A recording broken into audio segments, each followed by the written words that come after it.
உரையாற்றுவதற்கு முன்பு இந்த விழாவை நடத்துவதற்காக ஆண்டுதோறும் தோழர்கள் மனமுவந்து கொடையளித்து வருகிறார்கள். அவர்களின் பட்டியலை படிப்பது முதற்கடமை. அம்பேத்கர் சுடர் விருதுக்கு 15 நபர்களும், பெரியார் ஒளி விருதுக்கு 11 பேரும், மார்க்ஸ் மாமணி விருதுக்கு 10 பேரும், அயோத்திதாசர் ஆதவன் விருதுக்கு 14 பேரும், காமராஜர் கதிர் விருதுக்கு 10 பேரும், காயிதே மில்லத் பிறை விருதுக்கு 10 பேரும், செம்மொழி ஞாயிறு விருதுக்கு 10 பேரும் என 80 பேர் இந்த விழாவுக்கு கொடையளித்திருக்கிறார்கள். தொடர்ந்து 10 ஆண்டுகள் தவறாமல் கொடையளித்து வரக்கூடிய தோழர்களுக்கு பாராட்டு சான்றிதழ் வழங்குவது என்று நான் நேற்று முகநூல் நேரலையில் குறிப்பிட்டேன். இந்த நிகழ்வில் அதை ஒருங்கிணைக்க இயலவில்லை. தனியே ஒரு நிகழ்வை ஒருங்கிணைத்து அதிலே அந்த சான்றிதழ் வழங்கப்படும் என்பதை தெரிவித்துக் கொள்கிறேன். அடுத்த ஆண்டில் அதேபோல 10 ஆண்டுகள் தொடர்ந்து வழங்கக்கூடியவர்களின் பட்டியல் தயாரித்து அந்த சான்றிதழ் வழங்கப்படும். பொதுவாக நாம் இந்த விழாவுக்கு வெளியே யாரிடத்திலும் கொடை திரட்டுவதில்லை, நிதி திரட்டுவதில்லை. செல்ஃப் ஜெனரேட்டட் ஃபண்ட், நமக்கு நாமே முன்வந்து மனமுவந்து நிதியை திரட்டி, தோழர்கள் மனமுவந்து தருவதை திரட்டி இந்த விழாவை நடத்துகிறோம். முதலாக 2007 நாம் நடத்திய நிகழ்ச்சி கோயம்பேட்டிலே ஒரு பொதுக்கூட்டமாக நடைபெற்றது. இன்றைக்கு காமராஜர் அரங்கத்தில் டிஜிட்டல் விழா என்கிற அளவுக்கு இது விரிவடைந்திருக்கிறது. லட்சக்கணக்கிலே இதற்கு செலவாகிறது. ஆகவே இதையெல்லாம் கட்சியின் முன்னோடிகள் ஏற்றுக்கொள்ளுகிற ஒரு நிகழ்வாக இந்த நிகழ்வை நாம் ஆண்டுதோறும் நடத்துகிறோம். அம்பேத்கர் சுடர் விருதுக்கு வழங்கிய தோழர்கள் கி கோவேந்தன், து ரவிக்குமார், சி சவுந்தர், சேலம் வசந்த் பெருமாள், அறிவுடை நம்பி கடலூர், வன்னி அரசு, சங்கத்தமிழன், பெரம்பலூர் கிட்டு, பெங்களூர் கணேஷ், சவுதி ராஜ்குமார், அரசு ஊழியர் ஐக்கிய பேரவை, கல்பாக்கம் அரசு ஊழியர் ஐக்கிய பேரவை, அரூர் மூவேந்தன், வீர பொன்னிவளவன் ஆகியோர் அம்பேத்கர் சுடர் விருதுக்கு நிதியளித்திருக்கிறார்கள். தலா 50,000. இதிலே சிலர் 1 லட்சமும் வழங்கியிருக்கிறார்கள். வேறு விருதுக்கும் சேர்த்து அதிலேயும் அவர்கள் பெயர் இடம்பெறும் என்று கருதுகிறேன். பெரியார் ஒளி விருதுக்கு ரூபகாந்தா சென்னை, பெரம்பலூர் கிட்டு, செங்கம் ராஜா, ரயில்வே தொழிலாளர் விடுதலை முன்னணி சென்னை, கிரண் ஷர்மிலி, டேனி கிங் பால், தீவா எழிலரசு, மாயன் பரிமளம், வழக்குரைஞர் எழில் கரோலின், இளஞ்சேக்வேரா, டாக்டர் கல்பனா. மார்க்ஸ் மாமணி விருது கேது என்கிற தென்னவன், வழக்குரைஞர் தாமரை செல்வன், தேவ ஞானமுதல்வன், பரசு முருகையன், வீர திராவிடமணி, சுமதி சிவக்குமார், இளைய பாரதி, ரமேஷ் கர்ணா, நீதிவல்லல், அரசு ஊழியர் ஐக்கிய பேரவை. அயோத்திதாசர் ஆதவன் விருதுக்கு கொடையளித்த தோழர்கள் நீல சந்திரகுமார், அரசு ஊழியர் ஐக்கிய பேரவை செங்கம், கிருஷ்ணகிரி கனியமுதன், பெங்களூர் கணேஷ், SS பாலாஜி சட்டமன்ற உறுப்பினர், ரயில்வே தொழிலாளர் விடுதலை முன்னணி Chennai, doctor Boopathi John, Thagadur Tamilselvan, NLC தொழிலாளர் விடுதலை முன்னணி, பிரபு என்கிற பிரபாகரன் மாவட்ட செயலாளர், இளஞ்சேக்வேரா, ராஜலட்சுமி வேலு, அனைத்து ஆசிரியர் கூட்டமைப்பு, பேராசிரியர் கல்பனா பொன்னிவளவன் கவுன்சிலர். காமராஜர் கதிர் விருதுக்கு கொடையளித்த தோழர்கள் Tiruvannamalai Valarmathi, Tiruvannamalai Newton, Ira Panneerdas, Veera Dravidamani, Danny Kingpaul, Kuwait Jayabalan, Kubendran Krishnagiri, Arivukkarasu Senthanadu, Salem samurai Guru, வழக்குரைஞர் வில்லவன் கோதை. காயிதே மில்லத் பிறைக்கு நிதி வழங்கிய தோழர்கள் ஜே முபாரக், இரா பன்னீர்தாஸ், கிண்டி முகமது ரஃபீக், இளஞ்சேக்வேரா, காஜா மொய்தீன் மாவட்ட செயலாளர், ஈரோடு சாதிக் மாவட்ட செயலாளர், ஈரோடு கமலநாதன் மாவட்ட செயலாளர், புதுவை அரிமா தமிழன், சேலம் ஜெயச்சந்திரன், குமாரகுடி சுந்தர். செம்மொழி ஞாயிறு விருதுக்கு நிதி வழங்கிய தோழர்கள் தென் சென்னை தெற்கு மாவட்டம் இளையா பிச்சமுத்து, SS பாலாஜி சட்டமன்ற உறுப்பினர், டாஸ்மாக் தொழிலாளர் விடுதலை முன்னணி, கிரண் ஷர்மிலி, மாயன் பரிமளம், கள்ளக்குறிச்சி ராமமூர்த்தி, இண்டி முகமது ரஃபீக், விடுதலை செல்வன், தீபம் என்கிற சுடர்மொழி மதுரை மாவட்ட செயலாளர், மாமன்ற உறுப்பினர் யாழினி ஆகிய தோழர்கள். இந்த செலவை ஈடுகட்டுவதற்காக ஒவ்வொரு விருதுக்கும் தலா 50,000 வழங்கி இந்த நிகழ்வை சிறப்பித்திருக்கிற உங்கள் அனைவருக்கும் முதலில் என்னுடைய நெஞ்சார்ந்த நன்றியை உரித்தாக்குகிறேன்.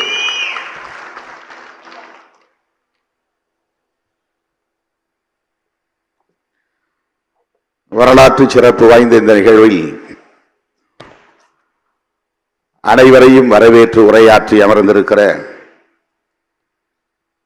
கட்சியின் பொதுச் செயலாளர் தோழர் சிந்தனை செல்வன் அவர்களே,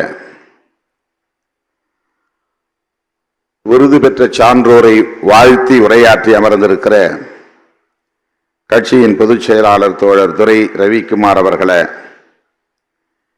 முன்னிலை வகித்து நிகழ்வை சிறப்பித்துக் கொண்டிருக்கிற முதன்மை செயலாளர் AC பாவரசு அவர்களே, சட்டமன்ற உறுப்பினர் SS பாலாஜி அவர்களே, சட்டமன்ற உறுப்பினர் ஆலூர் ஷானவாஸ் அவர்களே, சட்டமன்ற உறுப்பினர் பனையூர் மு பாபு அவர்களே,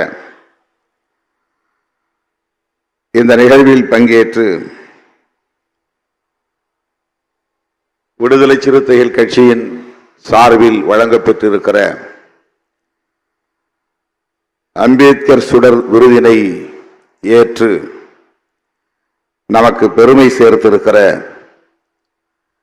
திரைக்கலை நாயகர், என்றும் நிரந்தர எதிர்க்கட்சியாகவே இருந்து ஆட்சியாளர்களை எதிர்த்து போர்க்குரல் எழுப்ப வேண்டும் என்கிற நிலைப்பாட்டை எடுத்து அதில் உறுதியாக நின்று குரல் கொடுத்து வருகிற நமது அம்பேத்கர் சுடர் திரு பிரகாஷ் ராஜ் அவர்களே, இடதுசாரிகள் விடுதலை சிறுத்தைகள் வேறு வேறு இயக்கங்களை சார்ந்தவர்கள் அல்ல, நாம் ஒரே நேர்கோட்டில் பயணிப்பவர்கள், நம்முடைய உறவு தொடரும், பயணம் தொடரும் என்று உறுதியளித்து உரையாற்றி அமர்ந்திருக்கிற இந்திய கம்யூனிஸ்ட் கட்சியின் மாநில செயலாளர் மதிப்பிற்குரிய அண்ணன் மார்க்ஸ் மாமணி இரா முத்தரசன் அவர்களே, எனது கல்லூரி தோழர், வகுப்பு தோழர், திராவிடர் கழகத்தின் பிரச்சார அணி செயலாளர், வழக்குரைஞர் பெரியார் ஒளி அருள்மொழி அவர்களே, இந்நிகழ்வுக்கு வர இயலவில்லை எனினும் நம்முடைய விருதை மனப்பூர்வமாக ஏற்றுக்கொண்டு அவர் சார்பிலே அன்பு இளவல் ஜெகன் அவர்களை அனுப்பி வைத்திருக்கிற சமூக செயற்பாட்டாளர் பேராசிரியர் அயோத்திதாசர் ஆதவன் ராஜ்கௌதமன் அவர்களே, அவர் சார்பாக நம்மிடையே உரையாற்றி அமர்ந்திருக்கிற தோழர் ஜெகன் அவர்களே, காமராசர் கதிர் விருதினை பெற்று இந்த நிகழ்வுக்கு சிறப்பு சேர்த்து விடைபெற்று சென்றிருக்கிற இந்திய சமூக நீதி இயக்கத்தின் தலைவர் பேராயர் எஸ்ரா சர்க்குணம் அவர்களே, அவர் சார்பில் நம்மிடையே உரையாற்றி விடைபெற்று சென்றிருக்கிற பேராயர் கதிரொளி மாணிக்கம் அவர்களே, வெல்ஃபேர் பார்ட்டி என்கிற வெல்ஃபேர் கட்சியின் நிறுவனர்களுள் ஒருவர், மேனாள் மாநில தலைவர், ஒடுக்கப்பட்டவர்களும் சிறுபான்மையினரும் ஓரடியில் இணைந்து நிற்க வேண்டும் என்பதில் உறுதியாக நின்று விடுதலை சிறுத்தைகளோடு நல்லிணக்கமான உறவை பேணி வருகிற, இணைந்து களமாடி வருகிற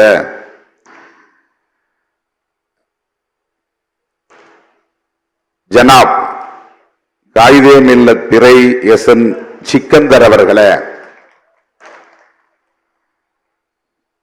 தமிழக அளவில் மட்டுமின்றி உலகளாவிய அளவில் கல்வெட்டியல் துறையில் இன்றைக்கு பேரும் புகழும் பெற்று விளங்குகிற மூத்த தமிழ் அறிஞர், கல்வெட்டியல் அறிஞர், செம்மொழி ஞாயிறு ஏ சுப்பராயலு அவர்களே, இந்த சான்றோர் பெருமக்களோடு சேர்ந்து இந்த நிகழ்வுக்கு வருகை தந்திருக்கிற அவர்களது உறவினர்களே, கட்சியை சார்ந்த தோழர்களே, அழைக்கும் போதெல்லாம் ஓடோடி வந்து மாநாடாக இருந்தாலும், கருத்தரங்காக இருந்தாலும், விருதுகள் வழங்குகிற விழாவாக இருந்தாலும், அந்த நிகழ்வுகளை எல்லாம் சிறப்பித்து எனக்கு பெருமை சேர்க்கிற என் உயிரின் உயிரான விடுதலை சிறுத்தைகளே,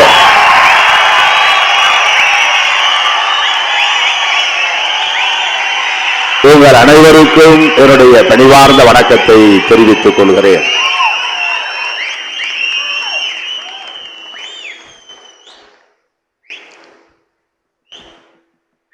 பெயர்கள் விடுபட்டிருந்தால் பொறுத்தருள வேண்டும். பாராட்டக்கூடிய ஒவ்வொருவரையும் நான் பெயர்களை சொல்லி பாராட்ட வேண்டும், நன்றி சொல்ல வேண்டும் என்று விரும்புகிறேன். நேரம் இடம் தரவில்லை. ஒரு பெயரை சொல்லி இன்னொரு பெயரை விட்டுவிட்டாலும் அது ஏற்புடையதாக இருக்காது.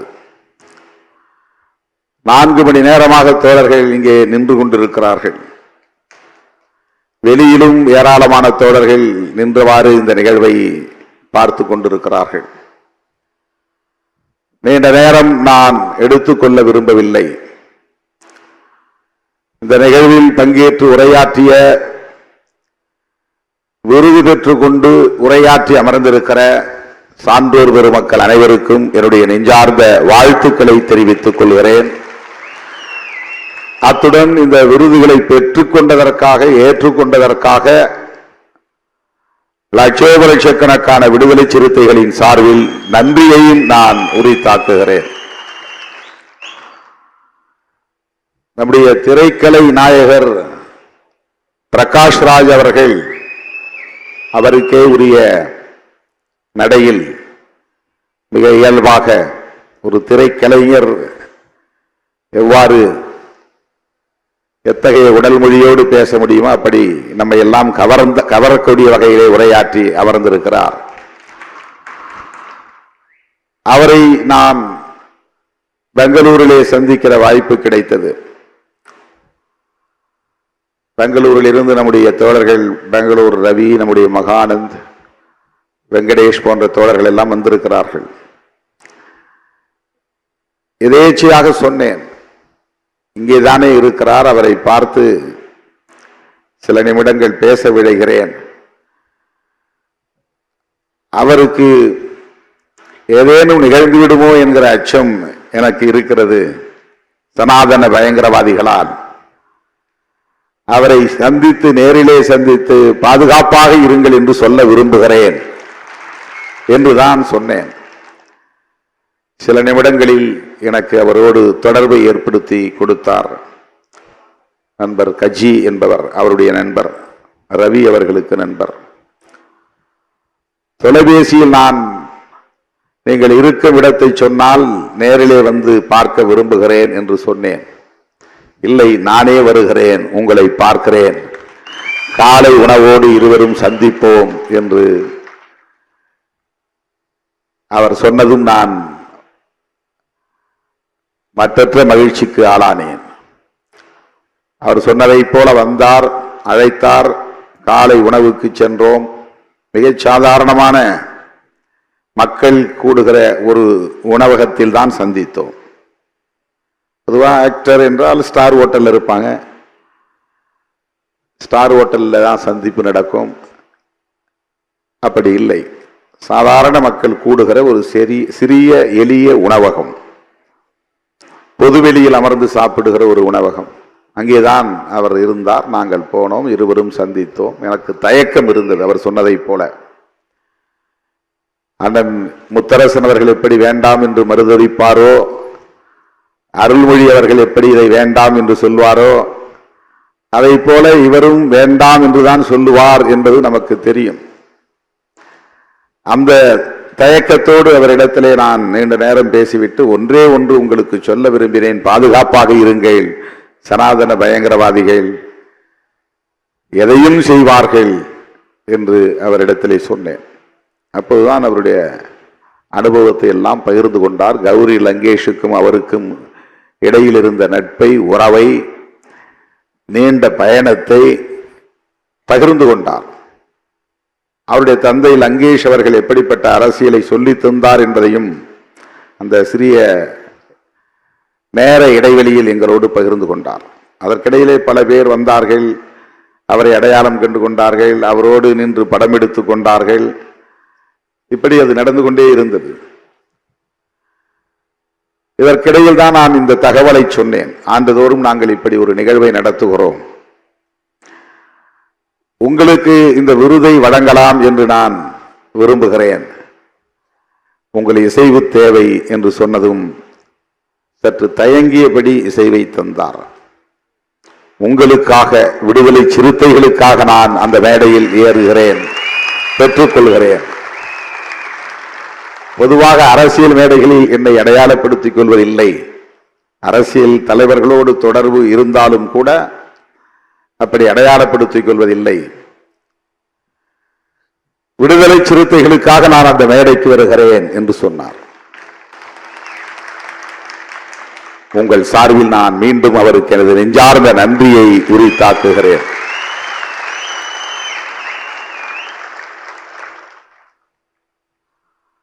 இன்று இரவு அவருக்கு 10 மணிக்கு விமானம் துபாய்க்கு செல்ல வேண்டும். எல்லோரும் கைக்கடிகாரத்தை பார்க்கிறீர்கள். 10 மணிக்கு எப்படி போய் விமானத்தை பிடிக்க முடியும் என்று எனக்கும் அந்த பதற்றம் இருந்தது. 7:30 மணிக்கெல்லாம் அவரை பேச வைத்து அனுப்பிவிடுவோம் என்று திட்டமிட்டிருந்தோம். வந்து என் பக்கத்தில் அமர்ந்ததும் சொன்னார், விடியற் காலை 4 மணிக்கு விமானத்தில் நான் போகிறேன்.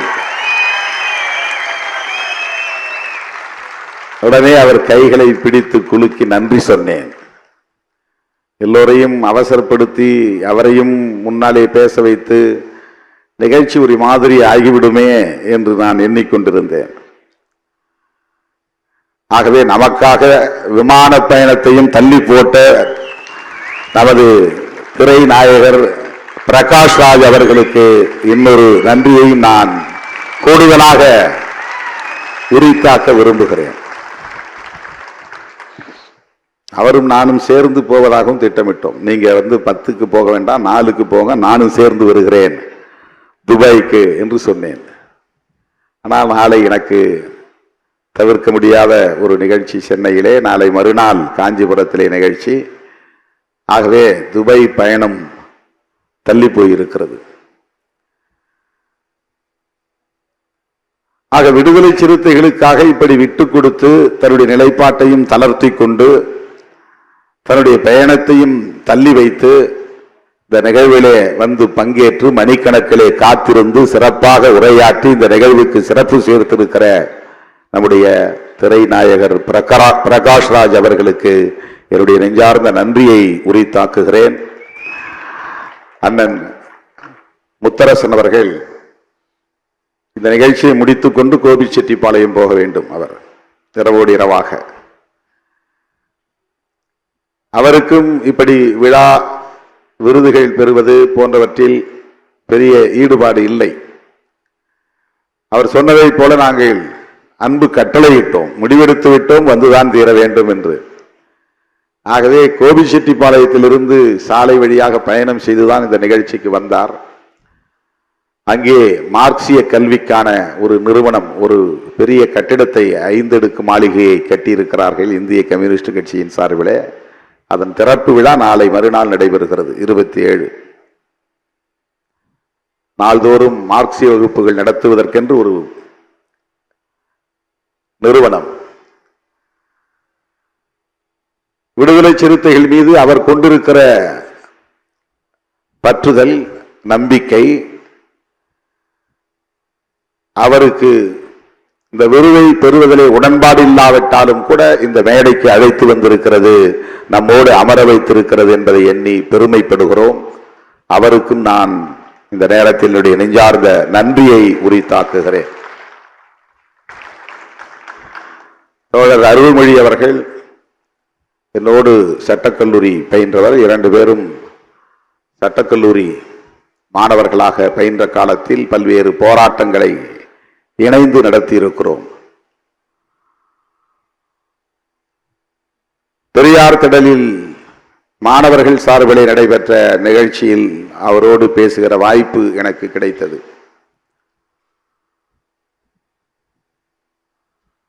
நவோதயா கல்வி திட்டத்தை எதிர்த்து சட்டக்கல்லூரி வாசலின் முன்னால் அந்த ஆணையை தீயிட்டு கொளுத்தி போராடி இருக்கிறோம். 2 பேர் 3 பேர் தான், அவர், நான், இன்னொரு ஒரு சில தோழர்கள் 3 அல்லது 4 பேர் மட்டும் வாசலில் நின்று அதை தீயிட்டு கொளுத்தி இருக்கிறோம். பேராசிரியர் சுபவி அவருடைய உடன் பிறந்த அண்ணன் SP முத்துராமன், ஈழத்தை சார்ந்த தமிழ் திரையுலகில் இயக்குனராக பணியாற்றி கொண்டிருக்கிற VC குகநாதன் போன்றவர்கள் எல்லாம் இணைந்து உருவாக்கிய ஈழத் தமிழர் பாதுகாப்பு கூட்டமைப்பு, ஈழ விடுதலை ஆதரவு கூட்டமைப்பு. அதிலே மாணவர்கள் என்கிற அடையாளத்தோடு அதிலே இணைந்து பணியாற்றிய அனுபவம் இருவருக்கும் உண்டு. அப்படி இணைந்து நாங்கள் மாணவ பருவத்தில் களமாடி இருக்கிறோம். அவர் தேர்தல் அரசியலுக்கு வரவில்லை, நான் தேர்தல் அரசியலுக்கு வந்து விட்டேன். ஆனால் இலக்கு ஒன்றுதான், களம் ஒன்றுதான், பயணம் செய்யும் வாகனம் மாறி இருக்கிறது. அவர் தேர்தல் அரசியலில் ஈடுபடவில்லை, பெரியாரியத்தை இன்னும் தீவிரமாக மக்களிடத்திலே கொண்டு போய் சேர்த்து கொண்டிருக்கிறார். அதே பணியைத்தான் நானும் தேர்தல் களத்தில் இருந்து கொண்டு தேர்தல் அரசியலை பற்றி கவலைப்படாமல் செய்து கொண்டிருக்கிறேன். இதனால் என்ன பாதிப்பு ஏற்படும் என்பதை பற்றி நான் கவலைப்படவில்லை.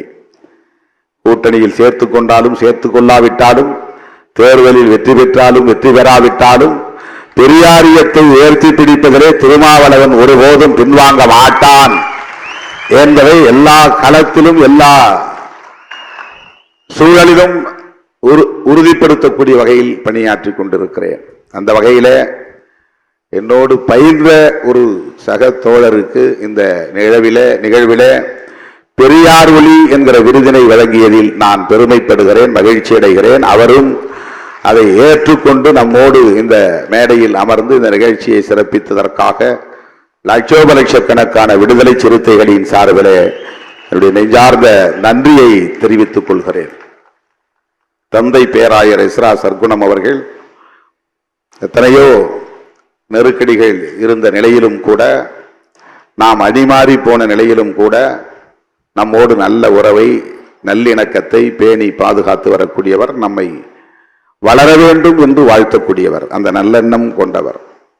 சிறுபான்மை மக்களுக்கு விடுதலை சிறுத்தைகள் கட்சி ஒரு பாதுகாப்பு அரண் என்கிற நம்பிக்கை அவரிடத்திலே மேலோங்கி இருந்தது. பெருந்தலைவர் காமராஜர் பிறந்த நாள் விழாக்களில் நம்மோடு அவர் பங்கேற்று பல நிகழ்ச்சிகளில் உரையாற்றி இருக்கிறார். அப்படிப்பட்ட ஒரு ஆளுமை தந்தை பேராயர் அவர்கள் உடல் நலிவுற்ற நிலையிலும் கூட நம்முடைய அழைப்பை ஏற்று இந்த நிகழ்வுக்கு வந்து மணிக்கணக்கிலே காத்திருந்து நம்முடைய விருதினை பெற்று சிறப்பித்ததற்காக அவருக்கும் இந்த நேரத்தில் என்னுடைய நெஞ்சார்ந்த நன்றியை நான் உரித்தாக்குகிறேன். அண்ணன் ராஜ்கௌதமன் அவர்கள் நம்மிடையே வரவில்லை, தொலைபேசியிலே தொடர்பு கொண்டு பேசினேன். கடுமையான உடல் நல பாதிப்பு, பேச முடியாது, பயணிக்க முடியாது என்கிற அளவுக்கு அவர் உடல் நலிவுற்றிருக்கிறார். தொலைபேசியிலே என் குரல் கேட்டதும் திருமா என்று அந்த பாசத்தை கொட்டக்கூடிய வகையிலே உணர்வை வெளிப்படுத்தினார்.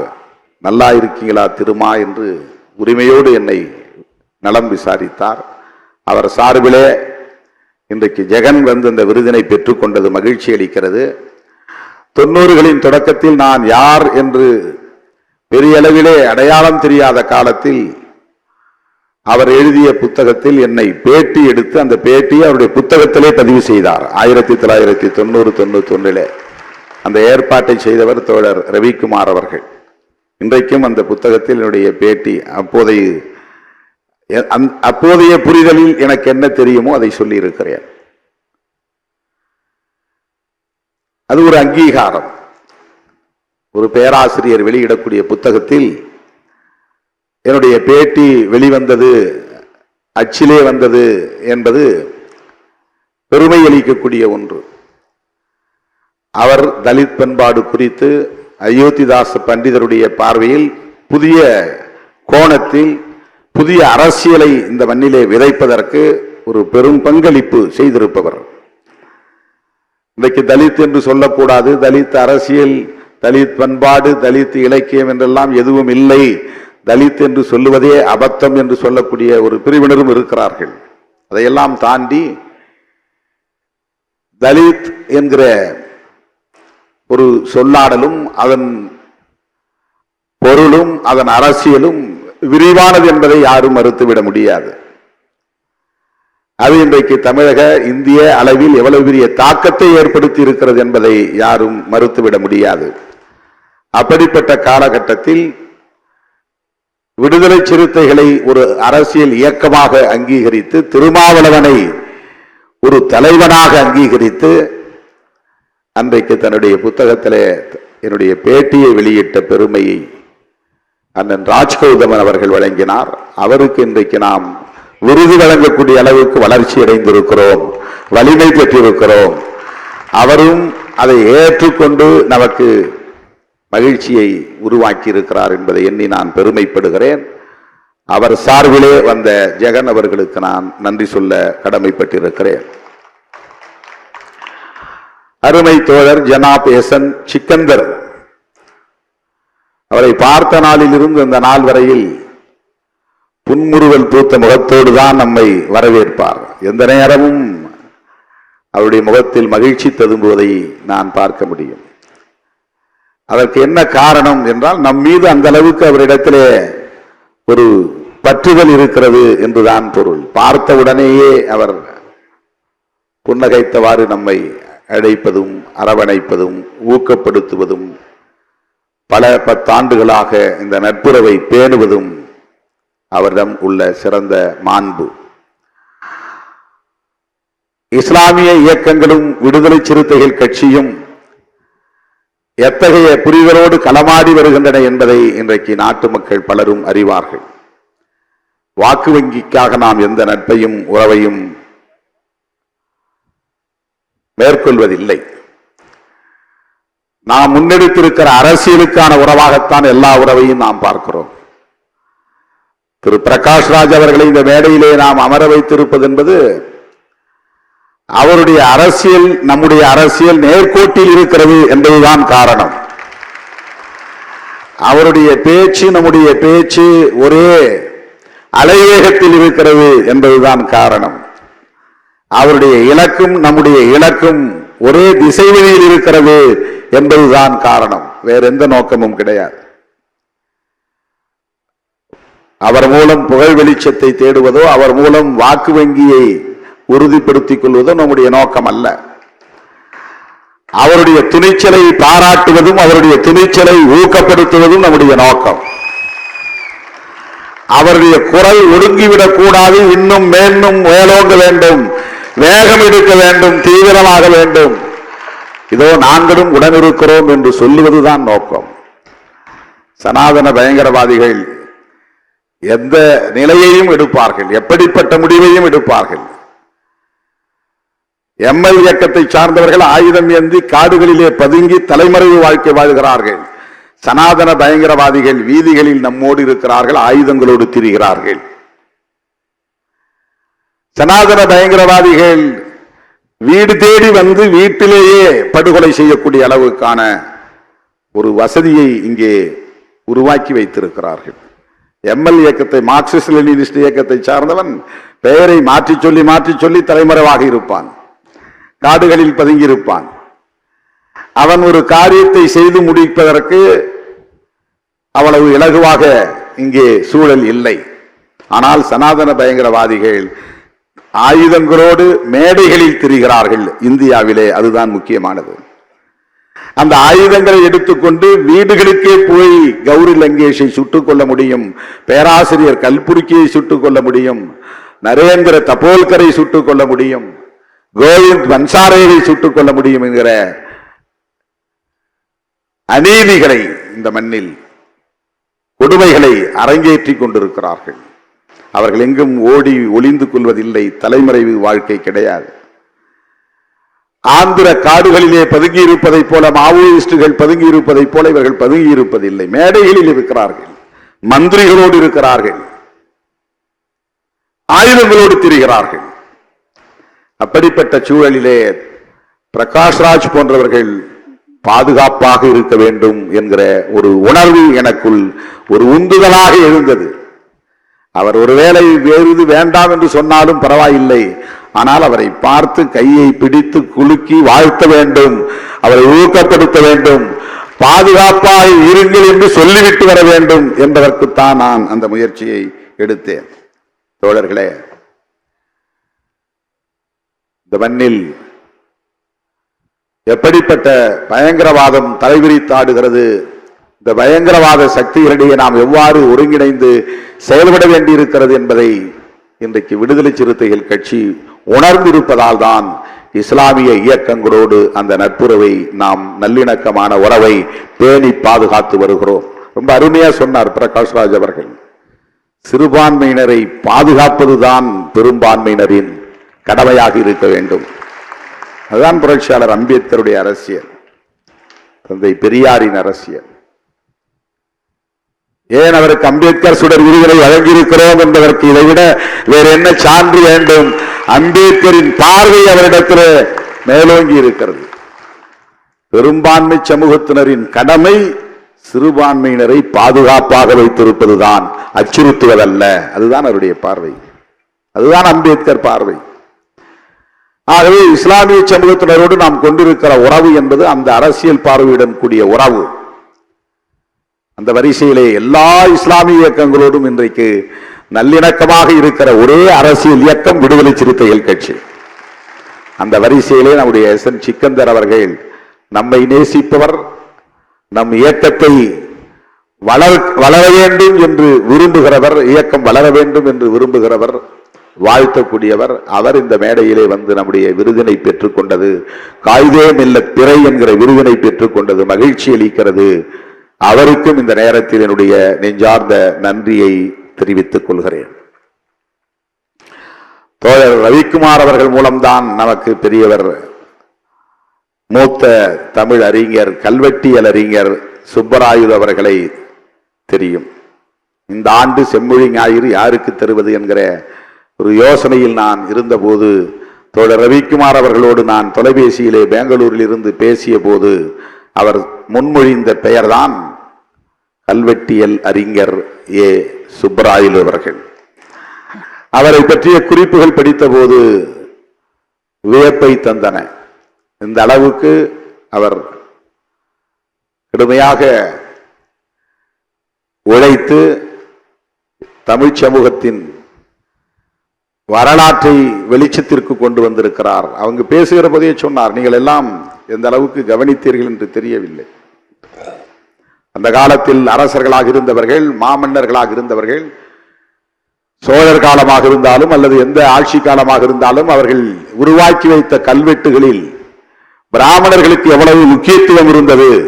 அந்த ஊர்கள் 1000 ஊர்கள் என்றால் அதில் 500 ஊர்கள் அல்லது 600 ஊர்கள் பிராமணர்கள் வசித்த வசிப்பிடமாக இருந்தன.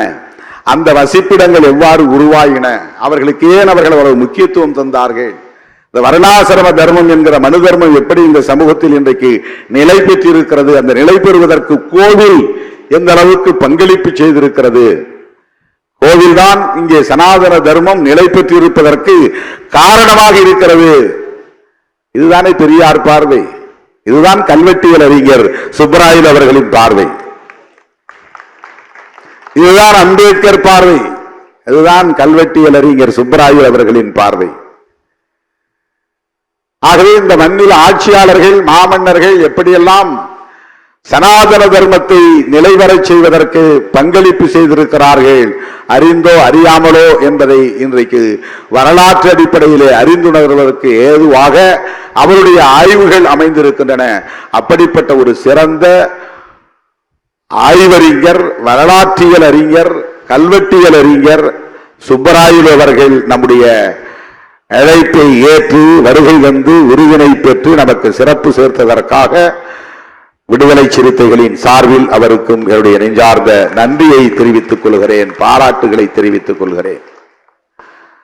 அருமை தோழர்களே, தோழர் அருள்மொழி அவர்கள் ஒரு வேண்டுகோளை வைத்தார் அல்லது ஒரு அறிவுறுத்தலை தந்தார்.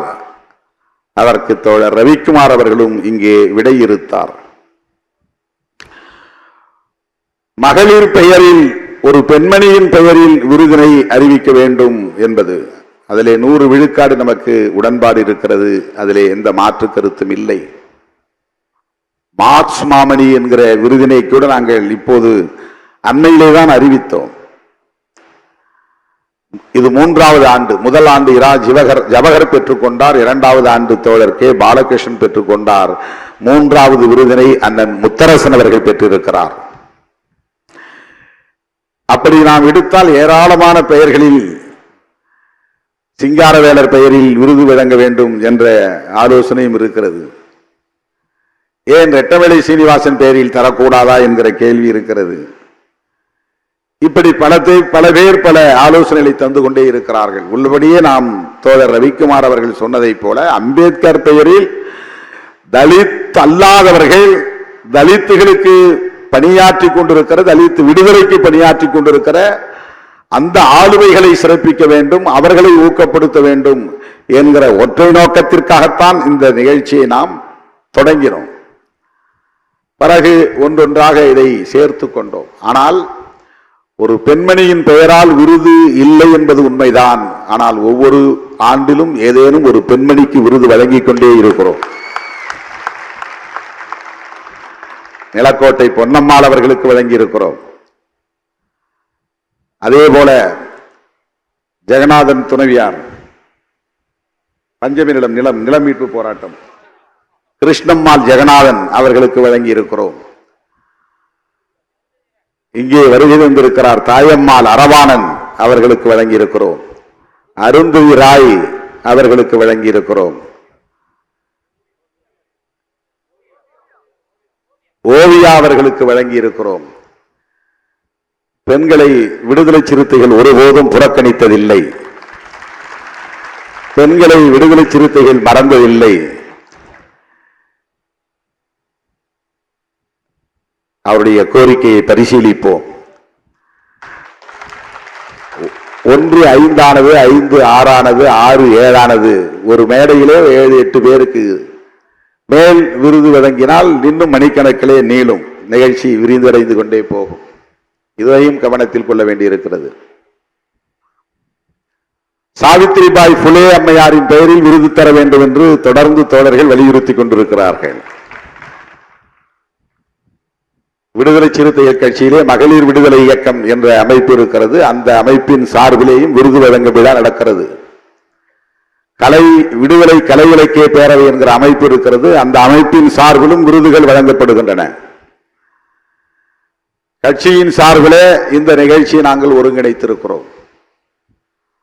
ரவிக்குமார் அவர்கள் சுட்டிக்காட்டியதை போல எந்த கட்சியிலும் இல்லாத அளவுக்கு விடுதலை சிறுத்தைகள் கட்சியிலே கட்சி அதிகார பொறுப்புகளில் பெண்கள் இடம்பெற வேண்டும் என்பதை ஒரு ஒருமித்த கருத்தாக முடிவெடுத்து கடந்த முறை 16 பேரை விடுதலை சிறுத்தைகள் கட்சியிலே மாவட்ட செயலாளர்களாக பெண்களை அறிவித்திருக்கிறோம்.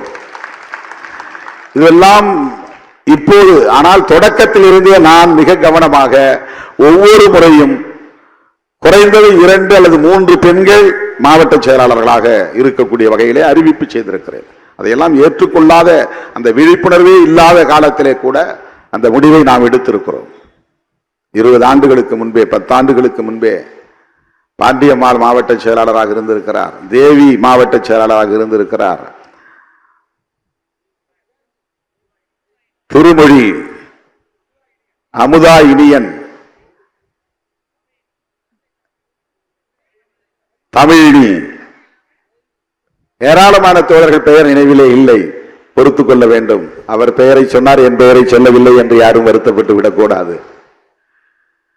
இன்றைக்கு 16 பெண்கள் எந்த கட்சியிலும் கிடையாது. இது துணிச்சலான முடிவு.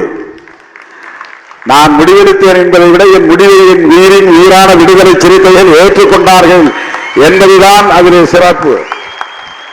அதற்கு ஒத்துழைக்கிறார்கள் என்பதுதான் சிறப்பு. அங்கொன்றும் இங்கொன்றும் சச்சரவுகள் இருக்கும், சலசலப்பு இருக்கும். ஆனாலும் கூட அந்த ஒத்துழைப்பு என்பது பரவலாக இருக்கிறது. தோழர்களே, பெண்கள் அரசியல்படுத்தப்பட வேண்டும், தலித்துகள் அரசியல்படுத்தப்பட வேண்டும், சிறுபான்மையினர் அரசியல்படுத்தப்பட வேண்டும். இது பொதுவாக எல்லோரும் பேசுவது. விடுதலை சிறுத்தைகள் அதிலிருந்து மாறுபட்டு ஓபிசி மக்கள் அரசியல்படுத்தப்பட வேண்டும் என்பதை இன்றைக்கு உயர்த்தி பிடிக்கிறோம். ஏன் இப்படி பிரிச்சு சொல்லணும்? எல்லா விடுதலை அரசியலும் சேரியில் வந்துதான் பேசப்படுவதை தவிர ஊர் தெருவில் பேசப்படுவதில்லை. அதுதான் பிரச்சனையே. ஏன் இந்தியாவில் புரட்சி நடக்கவில்லை என்றால், ஏன் இந்தியாவில் சாதி ஒழிப்பு நிகழவில்லை என்றால், ஏன் இந்தியாவில் ஒரு புரட்சிகர மாற்றம் நிகழவில்லை என்றால், உள்ளபடியே உண்மையிலேயே இது எங்கே பேசப்பட வேண்டுமோ அங்கே பேசப்படவில்லை. பாதிக்கப்பட்ட தலித்துகளிடம்தான் இந்த அரசியல் வெகுவாக பேசப்படுகிறது.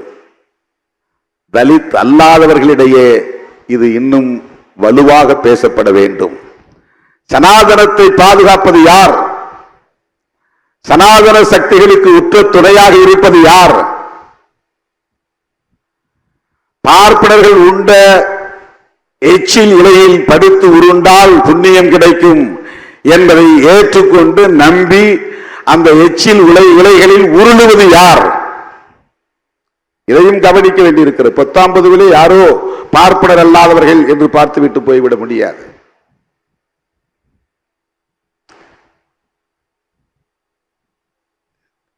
வேங்கை வயலில் இன்னும் குற்றவாளியை கண்டுபிடிக்க முடியவில்லை. குடிக்கிற நீரில் மனித கழிவை கலக்கிறான்.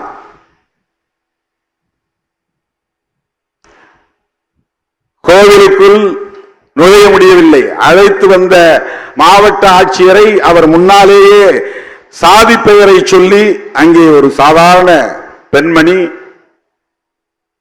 கேவலப்படுத்தி பேசுகிற நிலை இருந்தது.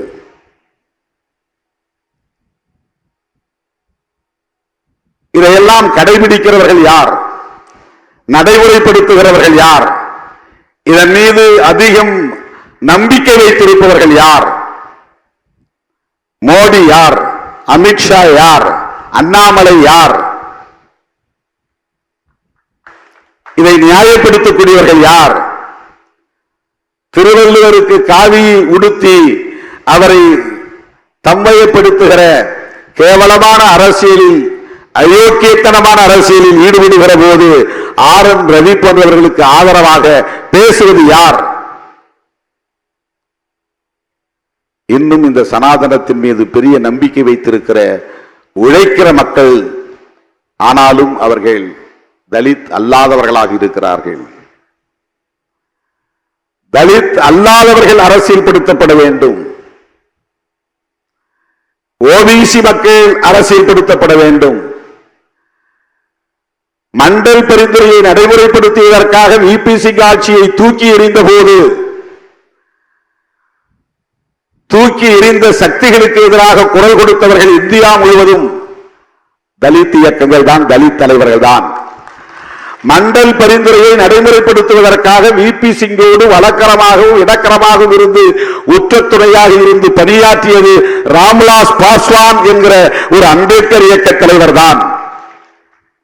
இந்திய அளவில் மண்டல் பரிந்துரையை நடைமுறைப்படுத்தலாம் என்று ஒத்துக்கொண்டு அதற்கான ஆதரவை களத்திலே தந்தவர்கள் மாயாவதி, கத்தி பத்மா ராவ், ராம்விலாஸ் பாஸ்வான், ராம்தாஸ் அத்வாலே, பிரகாஷ் அம்பேத்கர், தமிழ்நாட்டில் திருமாவளவன் என்று இந்த பட்டியல் நீளுகிறது.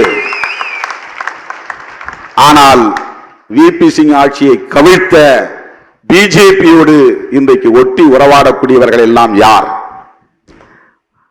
அவர்களை தோளில் தூக்கி சுமப்பவர்கள் எல்லாம் யார்? ஓபிசி மக்களுக்கு இடஒதுக்கீடு கூடாது என்று விபி சிங் அவர்களின் ஆட்சியை கவிழ்த்த அந்த கும்பலோடு உறவாட முடிகிறது. பாட்டாளி மக்கள் கட்சியால் என்றால் அரசியல்படுத்தப்பட வேண்டியவர்கள் பாமகவை சார்ந்தவர்களா, விடுதலை சிறுத்தைகளா என்பதை எண்ணி பார்க்க வேண்டும். இங்கே அரசியல்படுத்தப்பட வேண்டியவர்கள் யார்?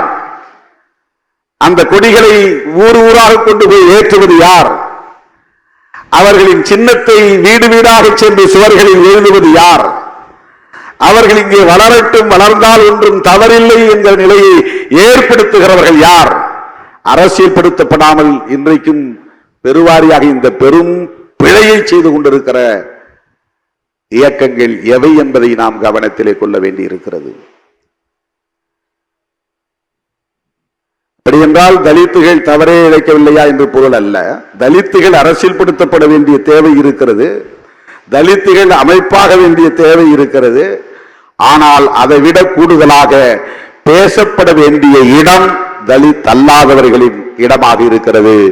இந்த விடுதலை அரசியல் பெரியாரிடம் போய் சேர வேண்டிய இடம் ஊர் தெருவாக இருக்கிறது, சேரி அல்ல.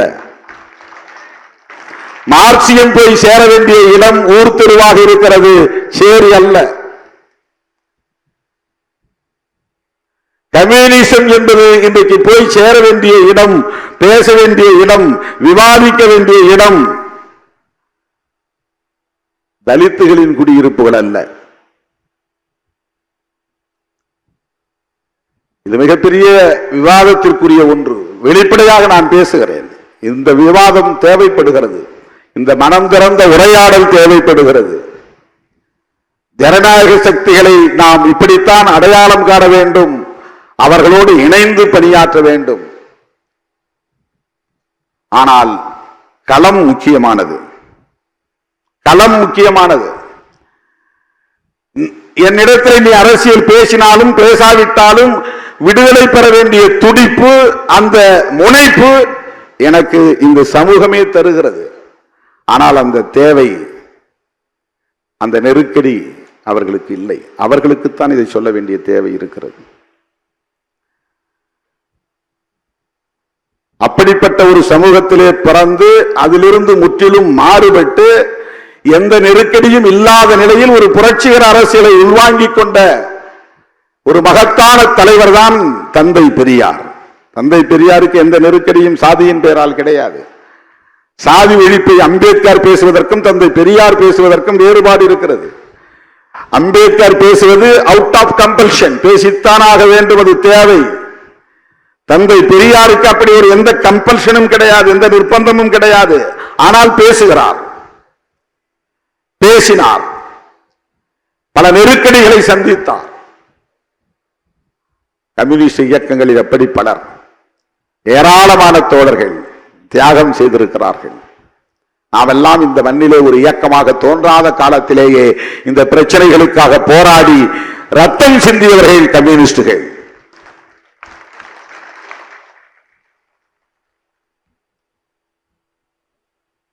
அவர்கள் தலித்துகள் அல்ல, தலித் அல்லாதவர்கள் தான். போராட்ட களத்திலே நிற்பவர்கள், அதிலிருந்து இயக்க சக்திகளாக மாறியவர்கள். ஆனால் இன்னும் தலித் அல்லாத சமூகத்திடம் போய் சேர வேண்டியது இருக்கிறது. இந்த அரசியல், இந்த விழிப்புணர்வு, இந்த பிரச்சாரம் என்பது மிக முக்கியமானது.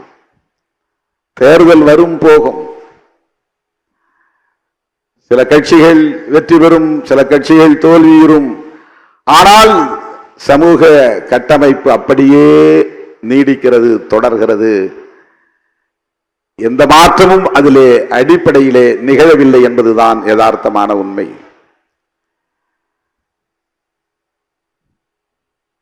இன்றைக்கு சனாதன சக்திகள் என்று நாம் சொல்லுகிறோம். அவர்கள் வெறும் பார்ப்பனர்கள் மட்டும்தானா சனாதன சக்திகள்? சனாதன பயங்கரவாதிகள் என்று சொல்லுகிறோம், அவர்கள் பார்ப்பனர்கள் மட்டும்தானா என்றால் இல்லை. அதை தாண்டி விரிவடைந்திருக்கிறது. அதுதான் அவர்களின் உத்தி. தங்களை வர்ண ரீதியாக பாகுபடுத்தினால் தனிமைப்பட்டு போவோம் என்பதனால் பெரும்பான்மைவாதம் என்கிற இந்துத்துவ அரசியலை கையில் எடுத்து நீயும் இந்து நானும் இந்து என்று தனிமைப்படுத்துதலில் இருந்து தங்களை தற்காத்துக் கொண்டார்கள். இப்போது பார்ப்பன வெளியேற்றம், பார்ப்பன ஒதுக்குதல், பார்ப்பன தனிமைப்படுத்துதல் என்பது டைலூட் ஆகியிருக்கிறது, நீர்த்து போயிருக்கிறது. மகாத்மா பூலே காலத்திலிருந்து நாம் பார்த்தால், தொடர்ந்து பார்த்தால், கான்ஷிராம் பகுஜன் என்று சொன்ன அந்த சொல்லாடல் வரையில் பார்த்தால், exclusion of Brahmins, exclusion of Brahminism, அதுதான் அரசியல். அதுதான் அரசியல். தலித்துகள், பழங்குடிகள், ஓபிசி, மைனாரிட்டிஸ் எல்லோரும் ஒன்று சேர்ந்தால்தான் பகுஜன். பார்ப்பனர் அல்லாத அனைத்து உழைக்கும் மக்களும் ஒன்று சேர வேண்டும். இதுதான் மகாத்மா பூலேவின் அரசியல். இதுதான் புரட்சியாளர் அம்பேத்கரின் அரசியல். இதுதான் தந்தை பெரியாரின் அரசியல். இதுதான் கான்ஷிராம் முன்வைத்த அரசியல். ஆனால் இங்கே மிக லாபகமாக அவர்கள் அதை உடைத்து விட்டார்கள். எங்களை தனிமைப்படுத்த பார்க்கிறீர்களா? இல்லை இல்லை, இதோ இந்துத்துவ அஜெண்டா என்று இந்துத்துவ அஜெண்டா மூலம் நீயும் இந்து நானும் இந்து என்று தங்களை இந்துத்துவா என்கிற போர்வைக்குள்ளே ஒளித்துக் கொண்டார்கள். இதை உணராமல் அவர்களுக்கு துணை போகிறவர்கள் யார்?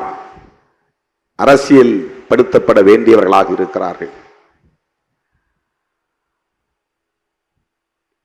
இது மிகவும் நுட்பமான ஒரு இடம். நான் சொல்லுவது மிக மிக நுட்பமான ஒரு புள்ளி. இதை புரிந்து கொண்டு இந்த புரிதலின் அடிப்படையிலே கைகோர்த்து களமாடுவதற்கு அண்ணன் முத்தரசன் போன்ற ஜனநாயக சக்திகள் நமக்கு தேவைப்படுகிறார்கள். திரைக்கலை நாயகர் பிரகாஷ்ராஜ் போன்ற ஜனநாயக சக்திகள் இந்த களத்திற்கு தேவைப்படுகிறார்கள். தோழர் அருள்மொழி அவர்கள் அதை உணர்ந்து இந்த களத்திலே போராடி கொண்டிருக்கிறார். ஏன் இந்த விழா, எதற்காக இந்த விழா என்றால் தோழர்களே, இதுதான் அந்த அரசியலுக்கான அடிப்படை என்பதை நாம் புரிந்து கொள்ள வேண்டும்.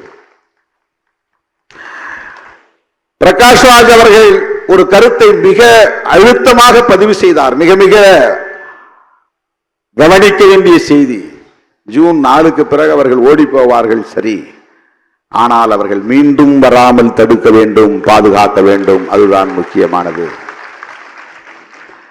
அவர்கள் மீண்டும் வலுப்பெறாமல் பார்த்துக் கொள்ள வேண்டும். அவர்கள் தலை தூக்காமல் வீழ்த்தப்பட வேண்டும். இது எவ்வளவு பெரிய சவால்! ஒரு தேர்தலிலே ஒரு கட்சியை தோற்கடித்து விட்டோம், எல்லாம் முடிந்து விட்டது என்று நீங்கள் எண்ணிவிடக் கூடாது. வீழ்ந்தவர்கள் இன்னும் இன்னும் வேகமாக வெறிகொண்டு எழுச்சி பெற துடிப்பார்கள். வேறு வகையான உத்திகளை தீட்டுவார்கள். மறுபடியும் எழுச்சி பெற்று ஆட்சிக்கு வருவார்கள். அதற்கு இடம் தந்து விடக்கூடாது. இப்படி என்றால் நாம் எவ்வளவு கவனமாக இருக்க வேண்டும், எவ்வளவு எச்சரிக்கையாக இருக்க வேண்டும், எவ்வளவு தொலைநோக்கு பார்வையோடு திட்டமிட்டு செயலாற்ற வேண்டும். தோழர்களே,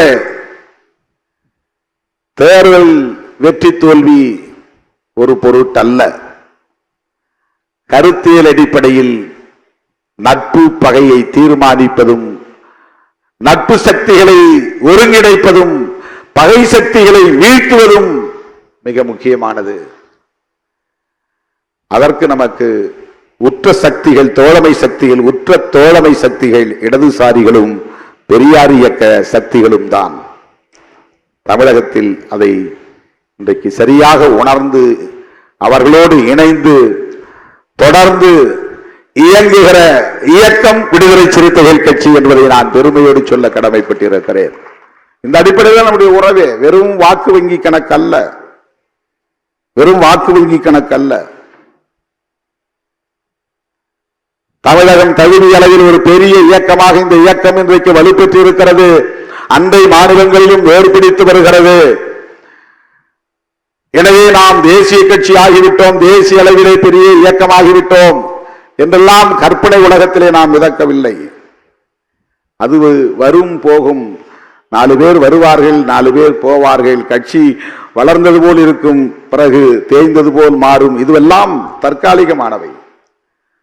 ஆனால் நாம் எடுத்துக்கொண்ட இந்த நிலைப்பாடு, நாம் பேசுகிற இந்த அரசியல் நேர்த்து போகக்கூடாது. அதுதான் முக்கியமானது. அந்த அடிப்படையில் நம்முடைய உறவுகள் வலுவாக இருக்க வேண்டும்.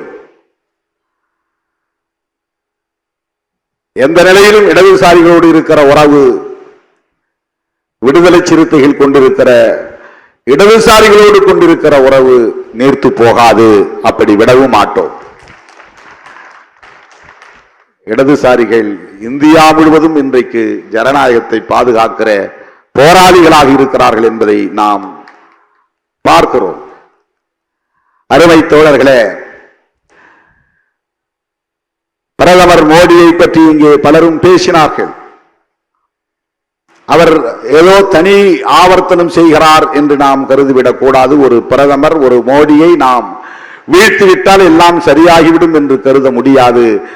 சராதன சக்திகளால் அதுபோல ஆயிரக்கணக்கான மோடிகளை உருவாக்க முடியும். இந்த மோடி இந்த தேர்தலிலே தோற்று போனால் மோடியை போல 1000 மடங்கு வலிமை பெற்ற ஆட்களை அவர்களால் மறுபடியும் வெளிச்சத்திலே கொண்டு வந்து நிறுத்த முடியும். யோகி ஆதித்யநாத் போன்றவர்களை எல்லாம் ஒரு மாநில முதல்வராக மட்டுமே நாம் பார்க்கிறோம். நாளை மோடி இடத்திலே அவர் வந்து அமர்வதற்கு வாய்ப்பு இருக்கிறது. மோடியை விட பன்மடங்கு சனாதனத்தை உயர்த்தி பிடிப்பதிலே உறுதியான ஒரு நபர். இந்தியா முழுவதும் அப்படி அவர்கள் ஆட்களை உருவாக்கி வைத்திருக்கிறார்கள். அவர்கள் எதை அழிக்க துடிக்கிறார்கள்? யாருக்கு எதிராக இருக்கிறார்கள்? அரசமைப்பு சட்டத்திற்கு எதிராக இருக்கிறார்கள். அரசமைப்பு சட்டம் எத்தகைய இந்தியாவை உருவாக்க முனைகிறது? சமத்துவ இந்தியாவை உருவாக்க முயற்சிக்கிறது. அவர்கள் மொழியில் சொல்ல வேண்டுமானால், சனாதன சக்திகளின் மொழியில் சொல்ல வேண்டுமானால், இந்திய அரசமைப்பு சட்டம் ஒரு தேசத்தை உருவாக்க முனைகிறது. அந்த தேசம் பௌத்த ராஷ்டிரம். பௌத்த ராஷ்டிரம் என்பதுதான். இவர்கள் இந்து ராஷ்டிரத்தை உருவாக்க முனைகிறார்கள் என்றால் அரசமைப்பு சட்டம் பௌத்த ராஷ்டிரத்தை உருவாக்குவதற்கான அடித்தளத்தை கொண்டிருக்கிறது. பௌத்தம் என்றால் சுதந்திரம், சமத்துவம், சகோதரத்துவம் என்பதுதான் பௌத்தம். சுதந்திரம், சமத்துவம், சகோதரத்துவம் என்பதுதான் பௌத்தம். இலங்கையிலே இருப்பதோ, மியான்மரிலே இருப்பதோ அல்லது ஜப்பானிலே இருப்பதோ பௌத்தம் அல்ல. இந்திய அரசமைப்பு சட்டத்தில் இருக்கிற இந்த கோட்பாடுகள் தான் பௌத்தம். இந்திய அரசமைப்பு சட்டத்தின் கனவு பௌத்த ராஷ்டிரம் தான், சமத்துவ இந்தியா. அதை அழித்தொழிக்க வேண்டும். அதுதான் மோடி, அமித்ஷா உள்ளிட்ட சனாதன சக்திகளின் நோக்கம். எனவேதான் 10 ஆண்டுகளுக்கு மேலாக தொடர்ந்து நாம் இந்த கருத்தை பேசி வருகிறோம். இன்றைக்கு இந்தியா முழுவதும் இந்த கருத்து ஒலிக்கிறது, உரத்து ஒலிக்கிறது என்பதை எண்ணி பெருமைப்படுகிறோம். அருமை தோழர்களே, ஜூன் 4ஆம் தேதி தேர்தல் முடிவு வந்தாலும் அது இறுதி முடிவல்ல. ஜூன் 4ஆம் தேதி வருகிற தேர்தல் முடிவில் இந்தியா பிளாக் வெற்றி பெற்றாலும் அது உண்மையான நிரந்தரமான ஜனநாயக இந்தியாவை கட்டுவதற்கான வெற்றியாக அமைந்து விடாது. அதை தக்க வைக்க வேண்டிய தேவை இருக்கிறது. சனாதன சக்திகளை தலையெடுக்க விடாமல் தடுக்க வேண்டிய தேவை இருக்கிறது. அந்த புரிதலோடு நாம் களத்தில் கைகோர்க்க வேண்டிய புரிதலை பெற வேண்டும். அதுதான் மிக முக்கியமானது. விடுதலை சிறுத்தைகள் கட்சி அந்த புரிதலோடுதான் இத்தகைய விழாக்களை முன்னெடுக்கிறது. தேர்தல் அரசியலை தாண்டி சிந்திக்கிற இயக்கமாக விடுதலை சிறுத்தைகள் கட்சி இருக்கிறது. அண்ணன் பிரகாஷ் அம்பேத்கர் போன்றவர், பிரகாஷ் ராஜ் போன்றவர்கள் இன்றைக்கு நம்முடைய புரிதலோடு இணைந்து பயணிப்பது என்பது பெரிய நம்பிக்கையை தருகிறது. ஏனென்றால் சிறை உலகத்திலே பலரும் எப்படிப்பட்ட விவாதங்களை நடத்தி கொண்டிருக்கிறார்கள் என்பது நமக்கு தெரியும். எவ்வளவு சாதியவாதிகள் திரை அரங்கில் இன்றைக்கு கோலோச்சுகிறார்கள் என்பதையும் நம்மால் உணர முடியும். சாதிய மதவாதிகள் ஒருபுறம், பிரகாஷ் ராஜ் போன்ற முற்போக்கு சிந்தனையாளர்கள் ஒருபுறம் என்று திரையரங்கில் இருந்தும் முற்போக்கு குரல் ஒலிக்கிறது. அதை வரவேற்பது நம்மை போன்றவர்களின் கடமை. அவருடைய பேட்டிகளை பார்க்கிற போது, அவருடைய குரலை கேட்கிற போது நமக்கு ஒரு நம்பிக்கை கிடைக்கிறது. அவர் அரசியலுக்கு வரமாட்டோம், என்னை யாரும் சேர்த்துக்க மாட்டாங்கன்னு சொன்னார். சிவப்பு கம்பளம் பிரித்து வரவேற்க எங்களை போன்றவர்கள் தயாராக இருக்கிறோம். எங்கள் கட்சியில் சேர வேண்டும் என்று நான் அழைப்பு விடுக்கவில்லை. அரசியல் களத்தில் நீங்கள் ஈடுபட வேண்டும், அது முக்கியமானது. வெளியிலிருந்து நாம எதிர்க்கட்சியா இருந்து குரல் கொடுப்போம்னா அந்த குரல் சுனாமி காற்றிலே காணாமல் போய்விடும். இந்த அரசியலில் நாம் வெளியிருந்து விலகி இருந்து எந்த தாக்கத்தையும் ஏற்படுத்த முடியாது.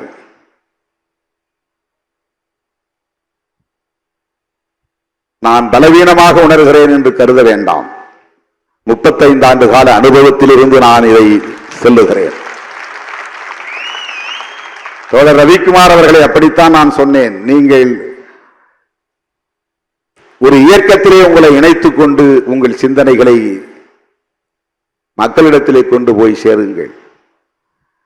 ஒரு தனி நபராக இருந்து எவ்வளவுதான் நீங்கள் சிந்தித்தாலும் எழுதினாலும் அது பெரிய தாக்கத்தை ஏற்படுத்தாது.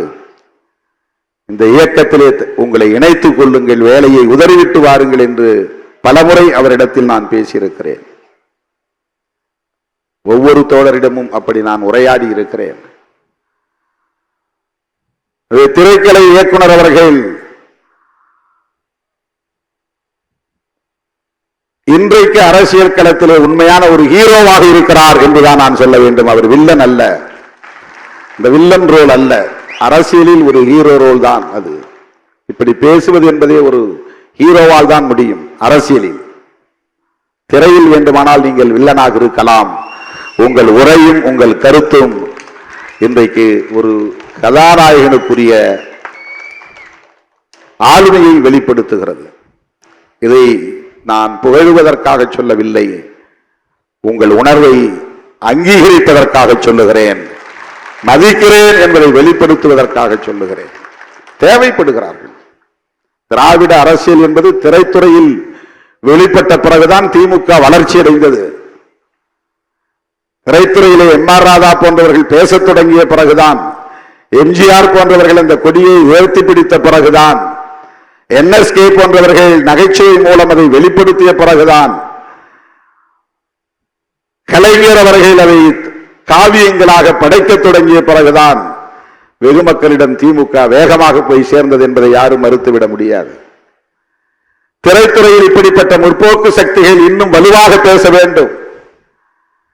வெற்றிமாறன் போன்றவர்கள் இன்னும் பலர் உருவாக வேண்டும். பிரகாஷ் ராஜ் போன்றவர்கள் உருவாக வேண்டும்.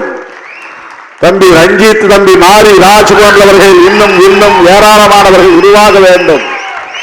பெரியாரை பேசுகிறவர்கள், அம்பேத்கரை பேசுகிறவர்கள், மார்க்சை பேசுகிறவர்கள் திரைத்துறையிலும் ஆளுமை செய்ய வேண்டும். அண்ணன் முத்தரசன் அவர்கள் இன்றைக்கு அரிசி படத்தின் ஹீரோவாக நடித்துக் கொண்டிருக்கிறார். அந்த படம் விரைவில் வெளிவர இருக்கிறது. புகழுக்காகவா பணத்துக்காகவா? இல்லை, அரசியலுக்காக, விவசாயிகளின் நலன்களுக்காக இன்றைக்கு அந்த பாத்திரத்தை ஏற்று அவர் நடிக்கிறார். என்னை திரைத்துறைக்கு அழைத்த போது எனக்கு எதுவுமே தெரியவில்லை திரைத்துறையை பற்றி. இப்போது யாரும் அழைக்கவில்லை. அப்போது வலிந்து வலிந்து அழைத்தார்கள். அப்போது நான் அதை உணரவில்லை. தோழர்களே, தமிழ்நாட்டு அரசியலில் திரைத்துறையின் பங்கு மகத்தானது. ஆகவே திரைத்துறையில் முற்போக்கு சிந்தனையாளர்கள் தேவை. முற்போக்கு சிந்தனையாளர்களின் ஆளுமை என்பது தேவை. நம்முடைய தோழர் அண்ணன் பிரகாஷ்ராஜ் அவர்கள் இவ்வாறு சிந்திப்பதும் செயல்படுவதும் ஏதோ பிஜேபி எதிர்க்கிறார், மோடியை எதிர்க்கிறார் என்பதற்காக நாம் அவரை பாராட்டவில்லை. அவருடைய பார்வை பெரியார் பார்வையாக இருக்கிறது, அம்பேத்கர் பார்வையாக இருக்கிறது, மார்க்சிய பார்வையாக இருக்கிறது, கௌரி லங்கேஷின் கருத்தியலை வெளிப்படுத்தக்கூடிய ஒரு பார்வையாக இருக்கிறது என்பதால் அவரை நாம் போற்றுகிறோம், பாராட்டுகிறோம், வாழ்த்துகிறோம். உங்களை போன்றவர்களின் அரசியல் என்பது வாக்கு வங்கிக்கானதாக இருக்காது, சமூக மாற்றத்திற்கானதாக இருக்கும். எனவே நீங்கள் அரசியலில் விலகியிருந்து பெரிய தாக்கத்தை ஏற்படுத்தலாம் என்று நம்புவது ஒருபுறம் இருந்தாலும் அந்த நிலைப்பாட்டில் உறுதியாக இருந்து உங்கள் பணிகளை மேலும் முடுக்கிவிட வேண்டும். நாங்கள் உங்களோடு இருக்கிறோம், உற்ற துணையாக இருக்கிறோம் என்பதை சொல்ல கடமைப்பட்டிருக்கிறேன். என் உயிரின் உயிரான விடுதலை சிறுத்தைகளே, தேர்தல் முடிவுகளுக்கு பிறகு கட்சியின் மறுசீரமைப்பு பணியிலே மீண்டும் கவனம் செலுத்துவோம். எப்போதும் போல உங்களுடைய ஒத்துழைப்பு தேவை. எப்போதும் போல உங்களுடைய களப்பணிகள் இன்னும் தீவிரமடைய வேண்டும். நான் அழைத்த அழைப்பை ஏற்று ஓடோடி வந்து இந்த நிகழ்வை சிறப்பித்த உங்கள் அனைவருக்கும், இந்த நிகழ்வு சிறப்புற அமைவதற்கு பாராட்டிய அனைவருக்கும், விருது பெற்ற சான்றோர் மக்கள் அனைவருக்கும் என்னுடைய நெஞ்சார்ந்த நன்றியை தெரிவித்து வாழ்த்து விடைபெறுகிறேன். நன்றி, வணக்கம்.